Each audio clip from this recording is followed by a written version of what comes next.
Welcome to Concept in Medicine. In today's session, we are going to be looking at the 10 signs of acute appendicitis.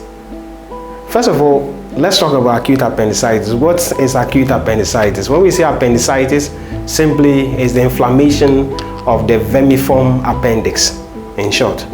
Now let's move ahead and look at the 10 signs of acute appendicitis. We'll start off by looking at the first one, which is going to be the Magnus Sign. When we say Magnus Sign, simply put, it refers to tenderness over the site of the inflamed appendix.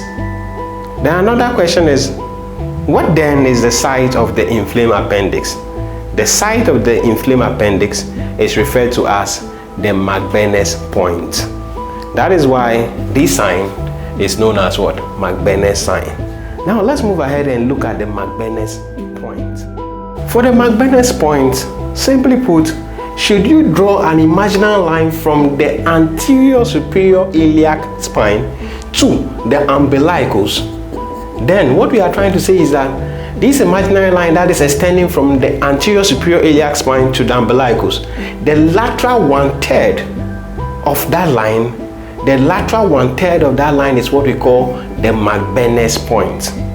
So an imaginary line drawn from the anterior superior iliac spine to the umbilicus, the lateral one-third of that line, that point is going to be referred to as the Magnus point.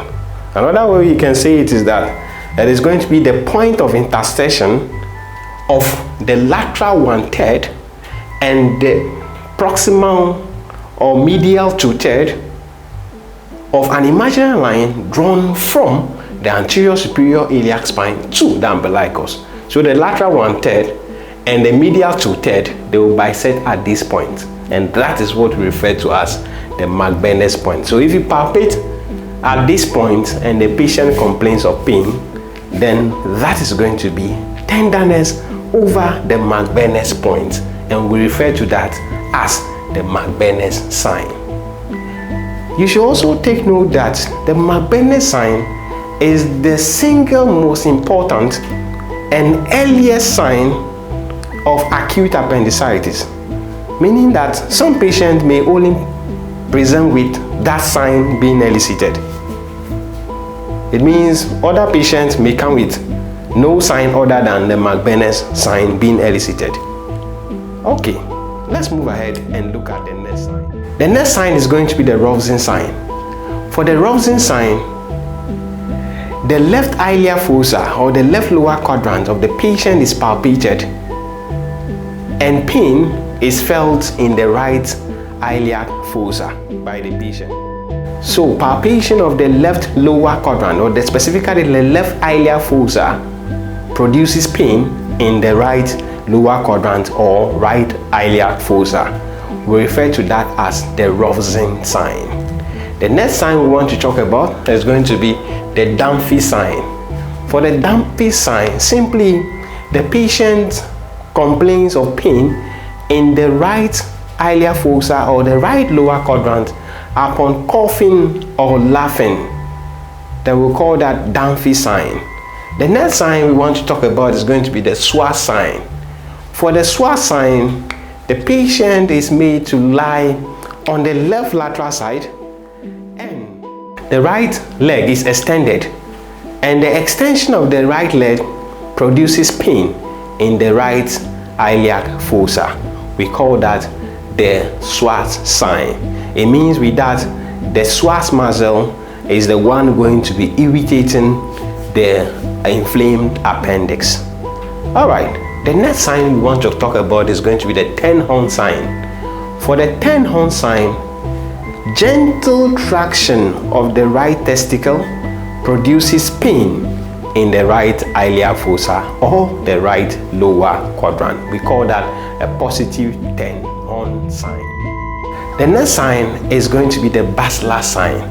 For the Bachelor Sign, compression of the inflamed appendix between the anterior abdominal wall and the iliacus produces pain in the right iliac fossa or the right lower quadrant.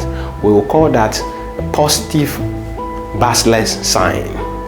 let's move ahead and look at the next sign. That is going to be Aaron sign.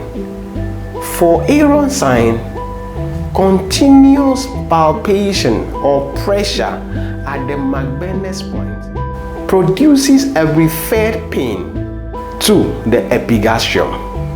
So for that, the patient feels pain in the epigastrium when a continuous pressure is applied at the Magnus point. We call that the Aaron sign. The next sign we want to talk about is going to be the Magnus sign. And for the Magnus sign, the patient feels pain in the right lower quadrant or the right iliac fossa upon standing from the heel to the toe with a jarring landing. Patient stands from the toes to the heel with a jarring landing, which produces pain in the right iliac fossa or the right lower quadrant. We call that the Magnus sign. The next sign we want to move ahead and talk about is going to be the obturator sign. For the obturator sign, what is done is that either internal rotation or external rotation of the thigh produces pain in the right iliac fossa or the right lower quadrant. So for the obturator sign, the obturator internus is stretched when the thigh is either internally rotated or externally rotated, irritating the inflamed appendix. So when there is pain in the right iliac fossa, upon internal rotation or external rotation of the thigh, then we call that a positive obturator sign. And again, the obturator internus is stretched during those movements, and that will irritate the inflamed appendix. Alright, let's move ahead and look at the last sign. That is going to be the Bloomberg sign. Bloomberg sign, also referred to as rebound tenderness. How is this sign elicited? So this sign is elicited upon deep palpation at the site of the inflamed appendix. That is going to be the Magnus point, or simply in the right iliac fossa or the right lower quadrant, followed by a sharp or rapid release of the pressure, which produces pain in the right iliac fossa or the right lower quadrant, or specifically at the Magnus point. And take note that the pain is produced not by the application of the pressure, but rather by the release of the pressure. So these are the 10 signs of acute appendicitis. But again, there are other signs that we can talk about in acute appendicitis. Example, we have the pointing sign. For the pointing sign, the patient is asked to point to the site of the pain, where the patient will be pointing towards the right iliac fossa or the right lower quadrant. We call that a positive pointing sign. It's also a sign in acute appendicitis. Then we can also have another sign elicited on digital rectal examination, where upon digital rectal examination there is going to be tenderness at the right side of the rectum, which may indicate two things. And what are these two things? The first one is going to be a pelvic appendicitis. That means the inflamed appendix is in the pelvic position, or it could also mean that there is a pelvic abscess.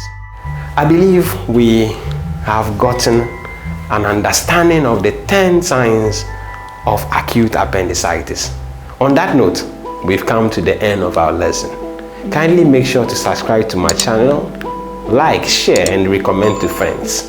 And also, don't forget to comment the next concept you would like to see on my channel in the commentary section. My name is Dr. Del, and once again, this is Concept in Medicine. Bye-bye.